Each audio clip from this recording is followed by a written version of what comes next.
Maligayang pagbabalik dito sa ating munting channel, Chloe TV. Ayan, unang-una sa lahat guys, syempre magpapasalamat tayo sa inyo sa walang sawa niyong pagsuporta dito sa ating channel. Especially rin po sa ating mga OFW na palaging nakasuporta. Hindi lang po sa atin, kundi sa buong Team Kalingap. Naku, maraming salamat po sa inyong lahat guys. Kaya naman ngayon, syempre meron na naman tayong panibagong reaction video. Ito nga po yung live ni Kalingap Rab kagabi, kung saan meron siyang title na magtatapos na. So, sa mga hindi nakapanood ng live ni Kalingap Rab kagabi, nako, ito po yung mga highlights sa kanyang live. Yun po yung magiging reaction video natin sa araw na to. So, yun na nga po guys, magtatapos na. So, ano kaya yung pahiwatig niya dyan sa magtatapos na? So, magtatapos na ba ang ating mga love team? No, ititigil na ba ang Jomcarl, Edsy at Danjoy? So, mamaya po ay ating panonoorin po yan. Pero bago tayo magpatuloy, baka bago pa lang po kayo dito sa ating munting channel, huwag kalimutan mag-subscribe. And of course, palagi po nating suportahan ang ama ng Kalingap, si Kuya Bal Santos Matubang, si Ate Edna Vlog, si Kalingap Rab, at syempre si Jack Matubang. Suportahan rin po natin ang ating Keyboys, Kalingap Partners, at ang ating mga charity vloggers sa Pilipinas. Siyempre, huwag na nating patagalin to. Panoorin mo natin itong iilang mga mahahalagang balita sa live ni Kalingap Rab, kung ano nga ba yung pinapahiwatig niya dun sa title niya kagabi na magtatapos na. Thank you so much po sa inyong top 3. Pero sana po ay hindi lang yung top 3 na yung pinapanood ninyo. Sana po sinusuportan nyo po lahat. No? So base sa mga nabasa ko, talagang pinakamarami pa rin is Jomcarl talaga. So Jomcarl yung una, and Edsy pangalawa, Edsy, no? Pero sa pangatlo, halos pantay-pantay, Edbaw, Danjoy, Cedros. Pero sa pang-una, malinaw po. Ninong July, ano ba yung ano mo, pagka-analyze mo? Kasi magaling ka sa ganyan eh. Pero sa mga nabasa ko, sa mga nabasa ko talaga, Jomcarl, pangalawa yung Edsy. Lamang ang Jomcarl, Edsy. Oo nga, tama si Ninong. Jomcarl, Edsy. Sa pangatlo, halos pantay-pantay na. Pero yun nga, talagang sa survey na to, sa top 3, or yung top 3 pinapanood, halos andun palagi yung Jomcarl.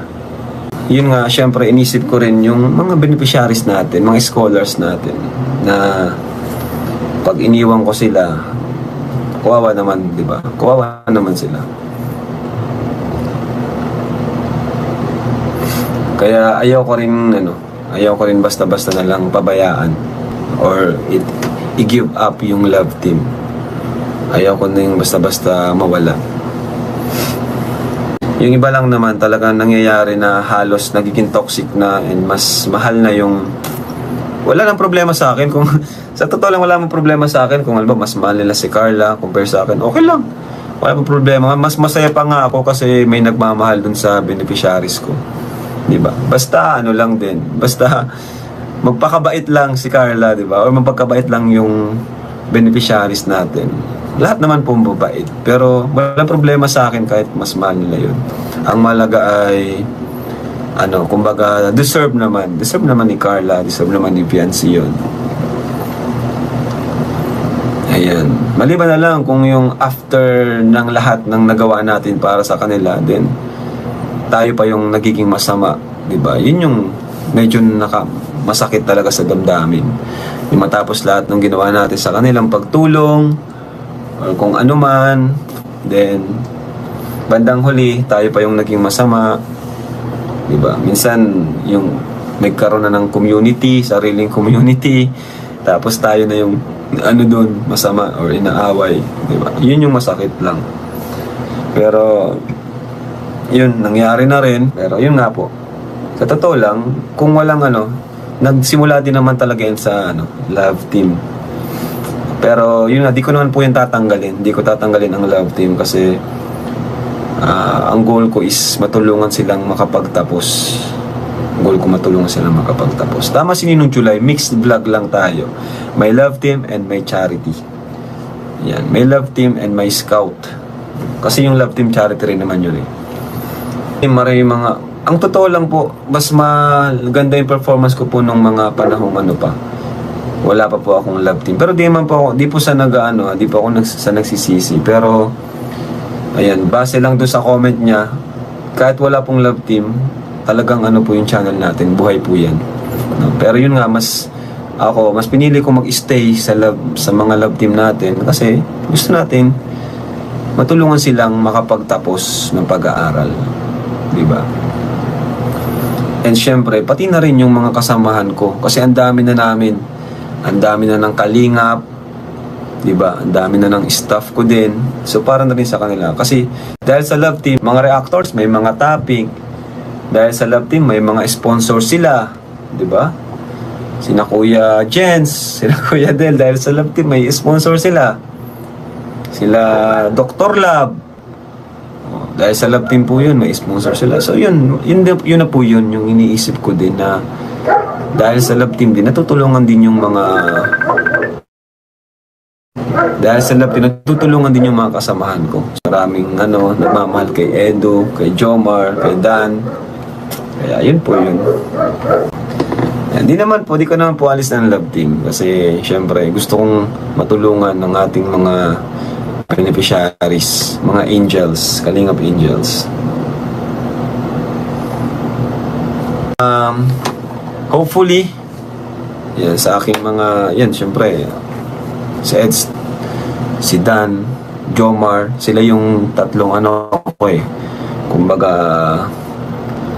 tatlong pillar, the three pillars ng aking team, Kalingap Rab team. Si Edo, si Dan, at si Papa Joms. Si Edo, si Dan, at si Papa Joms. At lahat naman po sila, talagang wala akong masabi. Sobrang babait, di nagbabago. And grabe yung pasasalamat nila sa akin and respect. Yung tatlong natin, the three pillars.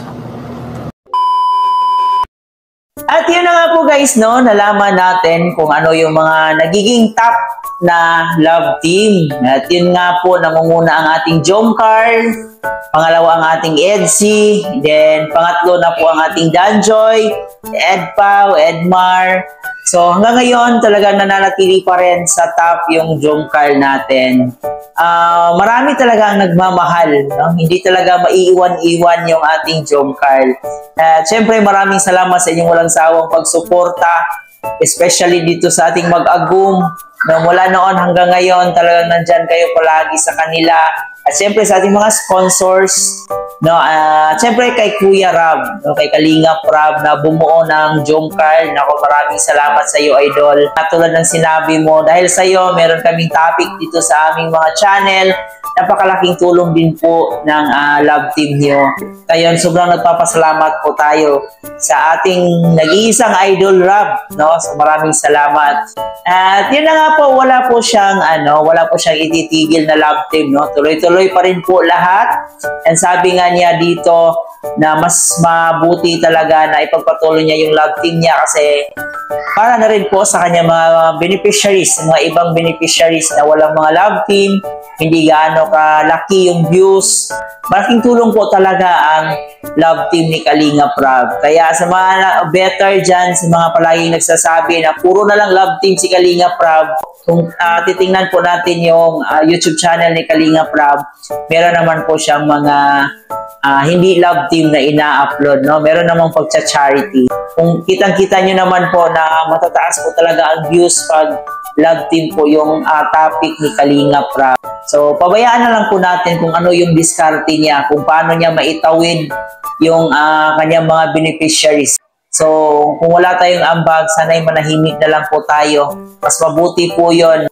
Ang maganda, meron tayong Team Kalingap na kahit papano, may mga natutulungan silang mga kababayan natin na hindi makapagtapos ng pag-aaral. So yun guys, tuloy-tuloy pa rin po ang ating love team. And yun, napakagandang balita dahil nangunguna pa rin ang ating Jomcar. Pangalawa ang ating Edsy. So yun nga po guys, na wala naman pong competition ang nangyayari. And lahat naman po yan talagang fair ang touring ni Kalinga Prab, no? Walang mataas, walang mababa. So fair po ang touring ni Kalinga Rab dyan, no? Mapa Edsy, Jom Calman yan. And lahat naman po tayo sinusuportahan ang ating mga love team dito sa Kalingap serye. So yun, at least malinaw na po na wala pong love team na ititigil and tuloy-tuloy pa rin po hanggang sa magsawa ang ating mga cast, ang ating mga love team. Kung sila na mismo ang magsasabi na ayaw na nilang magpa-vlog, siguro that's the time na ititigil na ni Kalinga Prab yung love team serye. Pero hanggat nandyan pa ang ating nandyan pa yung mga keyboys natin at nandyan pa silang Carla, sila Beyonce, sila Joy, so hanggat gusto pa nila, tuloy pa rin ang ligaya, no? So ayan, suportahan lang po natin guys kung anong love teaman po tayo. So wag na po sanang magsiraan. Hanggang dito na lang muna guys ang ating reaction video sa araw na to. Huwag kalimutan mag-like and share sa ating video ngayon. At syempre mag-subscribe na rin po kayo. Ito nga po pala si Chloe TV. Marami pong salamat.